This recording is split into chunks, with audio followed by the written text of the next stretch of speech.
இது வந்து Wednesday morning எடுத்த வீடியோ. முன்னாடி நாள் ஈவினிங் போல் அப்பா அம்மா ஊர்லேருந்து வந்திருந்தாங்க. இன்றைக்கி மார்னிங் வந்து கிளம்பிட்டாங்க. உடம்பெல்லாம் ரொம்ப டயர்டாக இருக்குது, பெயினாக இருக்குது, எந்த வேலையும் செய்ய முடியலன்ற மாதிரி அம்மா கிட்ட சொல்லியிருந்தேன். டெலிவரி டேட் கிட்ட வந்துருச்சுல, ஸோ அப்படி தான் இருக்கும். கஷாயம் வந்து போட்டு வச்சுட்டு போகிறேன், குடி கொஞ்சம் ரிலீஃபாக இருக்குன்ற மாதிரி சொல்லியிருந்தாங்க. ஸோ மார்னிங் எழுந்ததும் அதை தான் ஃபஸ்ட்டு குடித்தேன். ஊர்லேருந்து வரத்துக்கு ஒரு 3 days முன்னாடியே சொல்லிட்டாங்க, ட்ரெஸ் எதுவுமே வந்து வாஷ் பண்ண வேணாம், நான் வந்து வாஷ் பண்ணிக்கிறேன் அப்படின்னு சொல்லிட்டு.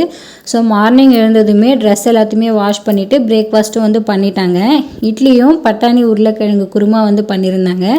இதே குருமா வந்து நான் நைட்டுக்கும் வச்சுக்குவேன், சப்பாத்தி மட்டும் போட்டுக்குவேன். அப்படியே வேக வச்ச பட்டாணியை கொஞ்சம் தனியாக எடுத்து தாளித்து வந்து கொடுத்துட்டு போயிருந்தாங்க. அப்புறமா டுட்டு பையனுக்கு வந்து கொடுக்க சொல்லி சொன்னாங்க.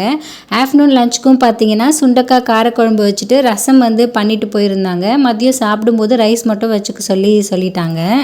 ஆஃப்டர்நூன் போல் ஹஸ்பண்ட் வரும்போது ரைஸ் வச்சுட்டு முட்டை பொடி மாஸ் வந்து நான் பண்ணிட்டேன். ஸோ சுண்டக்காய் காரக்குழம்புக்கு வந்து முட்டை பொடி மாஸ் வந்து நல்லாயிருக்கும். ஹஸ்பண்ட் வந்து மாம்பழம் வாங்கிட்டு வந்திருந்தார். நான் ஆசையாக கொடுக்குறேன்ல சாப்பிடுன்னு சொல்லி விளையாடிட்டு இருந்தார்.